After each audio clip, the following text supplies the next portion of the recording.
Hey, MOOMAY here. It is Thursday, April 24th. I know I posted a video this morning about being arrested, and I'm posting a reply video to that now. Someone named John Matthew from the internet crime called 15 times.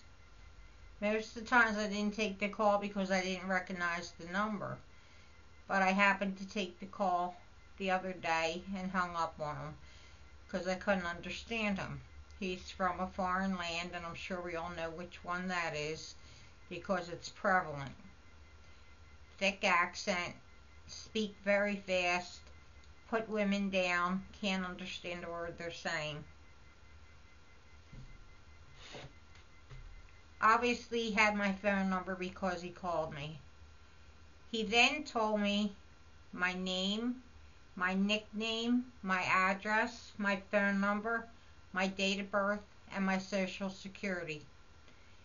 He told me that there was a crime against me for some debt that I hadn't paid, and that the sheriff would be at my door at 58 where I live to arrest me tomorrow morning, Friday, August 25th.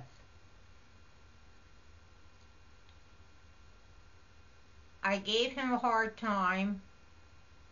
I cursed at him because he wouldn't put a supervisor or someone who could speak fucking English on, or a little bit of English. So I hung up on him. Later this afternoon, I went into my cell and found his number and called back. Before that, oh no, not before that.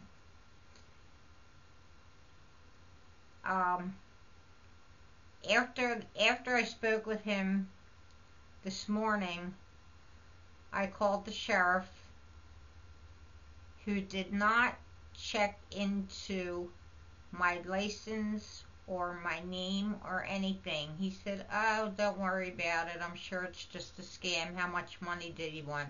I said he didn't want any money. He wasn't asking for money. He said I committed a crime. He still didn't check into anything. And he basically poo-pooed it off and eventually hung up.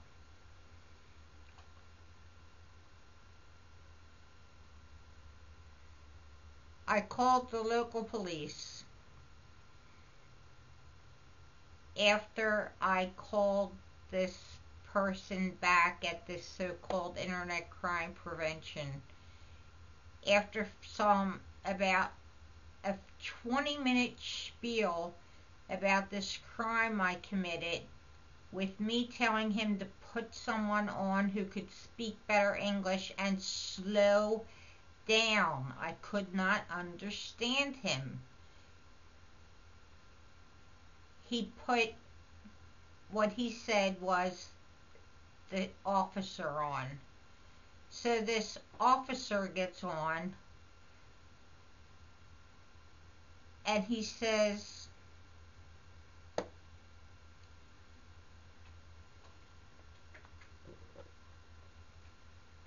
he started talking very vulgarly and rudely to me, and I cursed him out. So he hung up. So I called him back again and asked for him specifically. He got on the line, and I said, "Who the fuck are you to hang up on me? You're the one telling me I'm going to be arrested tomorrow morning. Who are you, and what the fuck do you want?" He said, "Well, this is after a good half hour now of being on the phone with him." He said, "We saw your picture on Facebook," which is a joke because my picture on Facebook is of a doll, Mrs. Beasley doll. Maybe he saw one of my videos on Facebook. I don't know. He saw me on Facebook, got all my information, told me that I would be a great porn star, that I could take a big cock in my mouth and up my ass at the same time, and that I should come with them to do it, and that women do what men say where they're from, and that I should do it or I will be arrested. I said, you're out of your motherfucking mind. Go fuck yourself, and don't ever talk to me like that again, and I hung up. I called the local police, who called me back about an hour ago. They ran my driver's license. They said, there's no warrant on you. I said, I didn't think so, because there was no notice, no subpoena. Nobody warned me. You know, they don't warn you. They just come if there's a warrant. Or they serve you a warrant. Or you go to court or whatever. They don't call you 15 fucking times. And he took all the information. He took the guy's name, the company's name, the phone number, and he's calling him now.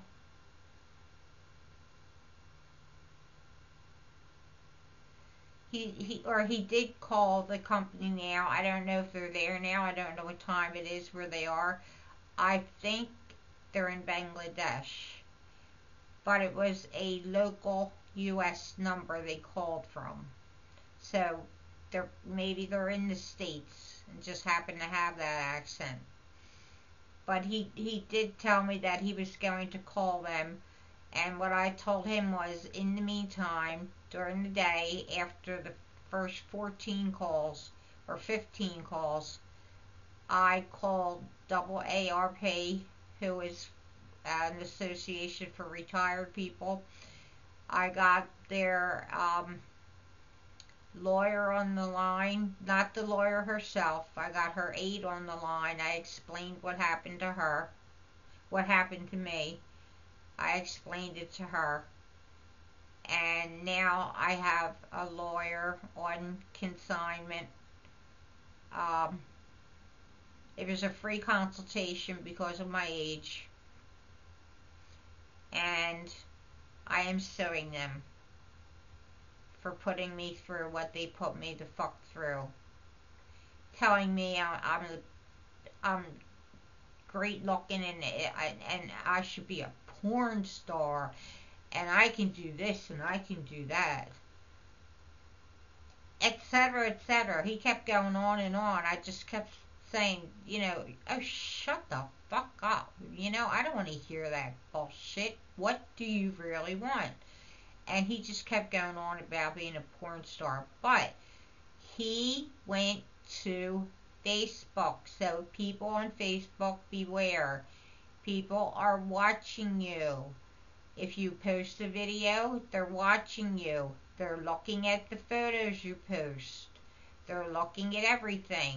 That's how they found me. How he got my social security number, I will never know. But at this point in time, their place, due to my lawsuit and the police that are involved, the place will be shut down. He personally will be arrested. The second guy will personally be arrested for cyberbullying and harassment. Yeah, because they got me online too. So that's about where it stands. I tried to make this short. I apologize it's so long. I'm getting company any minute. My daughter's boyfriend, Alan's picking him up from the airport right now from San Diego, where she is, and he's going to stay over, and his car has been here for 8 days, I guess, and he's going to drive back to Hershey, Pennsylvania, I guess tomorrow or the next day, I'm not sure. But I just want to thank everybody for their comments. Some of the comments were great. Everybody, there wasn't one mean or nasty comment at all. I especially loved the Tube Tempest comment, who said something to the effect, you have to get some balloons and blow them up and fill them with loose leaf tobacco and stick them up your hoo-ha so that you can trade tobacco for stamps when you're in jail.